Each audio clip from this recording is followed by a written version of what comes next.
Alhamdulillah, wassalatu wassalamu ala Rasulillah wa ala alihi wa sahbihi wa mawalah. Wala haula wala quwwata illa billah. Allahumma salli wa sallim wa barik ala nabiyyina wa habibina Muhammad wa ala alihi wa sahbihi ajma'in, amma ba'd. Para jemaah, para bapak ibu, saudara dan saudariku yang dirahmati oleh Allah Subhanahu wa taala. Alhamdulillah, Allah masih memberikan kekuatan iman dan nikmat kesehatan sehingga kita masih bisa melaksanakan aktivitas kita dan ibadah kita di bulan Ramadan. Mudah-mudahan apa yang sudah kita amalkan di bulan ini dicatat oleh Allah sebagai pemberat timbangan amal kebaikan di akhirat kelak. Para jemaah yang dirahmati Allah, Allah Subhanahu wa taala berfirman, "Faman zuhziha 'anil nar wa udkhilal jannata faqad faz." Dan orang yang dijauhkan dari neraka dan dimasukkan ke surga, faqad faz, itulah orang yang sukses. Jadi orang yang sukses adalah orang yang dijauhkan dari neraka dan dimasukkan ke surga.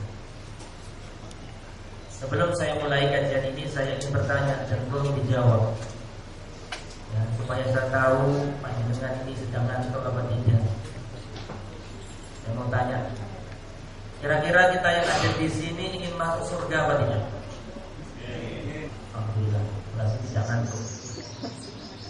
Bapak Ibu, kalau kita ingin masuk surga, itu ada 3 hal yang harus kita perhatikan. Tidak usah banyak-banyak, 3 saja.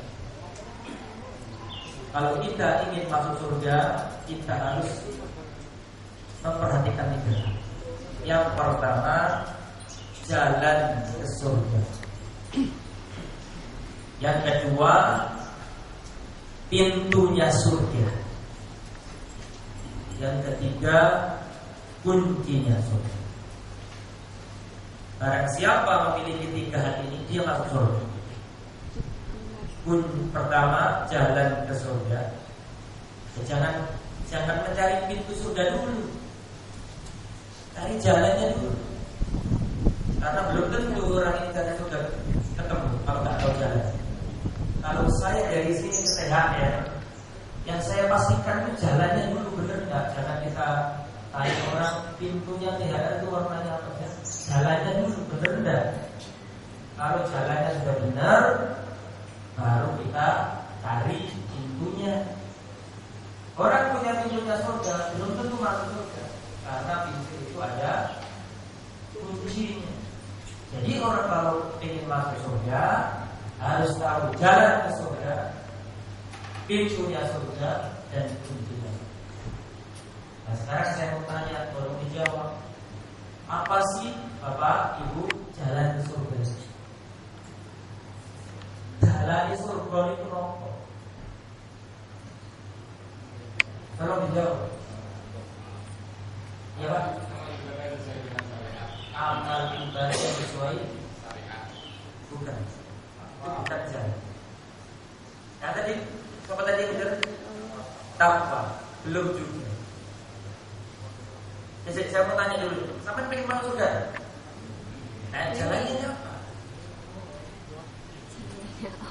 Loh, berarti orang yang berdosa tersesat. Kalau jalan, kok ada. Apa jalan ke surga? Ilmu. Ojo ngomong amal dulu, ilmunya bener. Jadi kalau orang ini kalau pengen ke THR harus tahu ilmunya, bahwa itu loh jalannya nang boleh. Ya. Kalau orang yang masuk surga, jangan ngomong sunnah dulu, jangan ngomong zakat dulu, ilmunya dulu. Karena sholat tanpa ilmu batal sholat itu. Zakat tanpa ilmu ya salah kaprah. Jihad tanpa ilmu ngawur. Jadi kalau orang ini masuk surga, pastikan dulu jalannya benar. Karena ilmu itulah yang menuntut kita. Oh, sholat yang benar seperti ini, zakat yang benar seperti ini, ya, haji yang benar seperti ini. Ya, jadi kalau jalan ke surga adalah ilmu. Disuruh ngaji dulu. Makanya ayat yang pertama kali turun ke Nabi Muhammad apa dulu? Iqra. Apa artinya Iqra? Baca. Disuruh belajar dulu. Ayat yang pertama kali turun bukan tentang sholat, bukan tentang zakat, bukan tentang haji. Iqra, suruh belajar. Kalau kita ingin masuk surga, ngaji. Harus belajar. Dengan belajar itu kita bisa membedakan ini jalan yang baik, ini jalan yang baik. Dengan ilmu itulah kita dituntun menuju surga. Maka dari itulah dalam hadis yang sahih dikeluarkan Imam Muslim, Rasulullah bersabda, "Wa man salaka tariqan yaltamisu fihi ilman, sahhalallahu lahu bihi tariqan ilal jannah." Barang siapa berjalan untuk mencari ilmu agama, maka Allah akan memudahkan jalannya menuju. Di jalan ke surga itu apa tadi? Nah, Rasulullah SAW bersabda, "Innamal dunya li arba'ati nafarin." Kita masih menjelaskan tentang jalan, belum menerangkan tentang pintu, belum menerangkan tentang apa itu. Ini masih jalan. Kata Nabi, "Innamal dunya li arba'ati nafarin." Dunia ini hanya diisi 4 macam manusia. Kira-kira kita ini masuk kategori yang mana? Menurut Nabi, "Innamal dunya li arba'ati nafarin."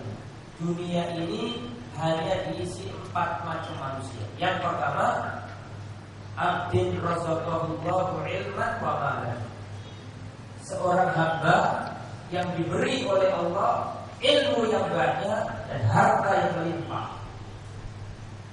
Karena dia punya harta dan punya ilmu, maka dia menjalankan hartanya di jalan Allah.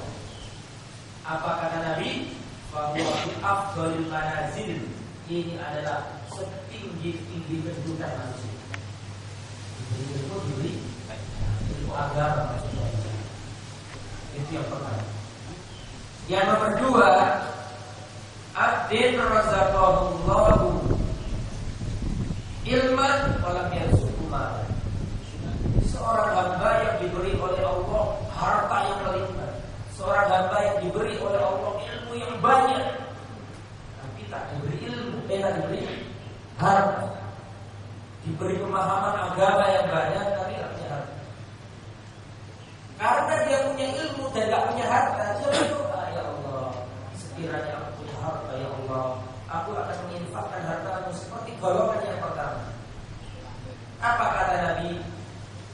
Fa ajruhuma sawa, pahala orang berdua ini sama persis dengan yang pertama, tidak dikurangi.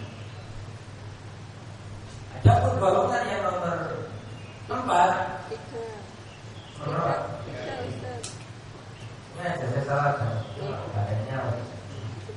Yang nomor 3, abdin razaqahullahu ilman malan wa lam yarzuqhu ilman. Seorang hamba yang diberi oleh Allah harta yang melimpah ruah, tapi tidak diberi ilmu. Hartanya banyak, tapi tidak punya ilmu. Karena hartanya banyak dan tidak punya ilmu, maka dia mampu menjalankan hartanya. Kata Nabi SAW, "Fa hada adzal manazil." Ini adalah sejelek-jelek kedudukan. Kaya-kaya tapi tidak belum belajar, tidak belum duduk di majelis itu. Sejelek-jelek manusia kata Nabi. Yang nomor 4, abdin lam yarzuqullahu ilman wa malan. Seorang hamba yang tidak diberi harta, tak diberi ilmu. Tak punya harta, tak punya ilmu. Maka dia terpesona melihat golongan yang nomor 3. Kemudian dia berkata, "Kalau aku punya harta seperti nomor 3, aku akan gunakan hartaku seperti nomor 3. Kata Nabi, "Itu masalah dosa yang orang terpaksa." Jadi, ayo kita perhatikan. Yang pertama, diberi harta, diberi ilmu. Yang kedua, diberi ilmu, tidak diberi harta. Yang ketiga, ketiga diberi harta banyak, gak diberi ilmu. Yang nomor 4 gak beri harta, gak beri ilmu. Yang nomor pertama gak usah dibahas, ini orang hebat. Yang terakhir gak usah dibahas, ini orang yang lembut kebajur, kata orang Jawa. Yang kita komparasikan yang nomor 2 sama nomor 3. Nomor 2 tadi apa? Punya ilmu gak punya harta. Yang nomor 3 punya harta gak punya. Ayo kita lihat kata Nabi. Oke. Kalau sudah punya ilmu berarti sudah punya jalan ke surga. Nanti akan dikawal seperti anak panah, ada yang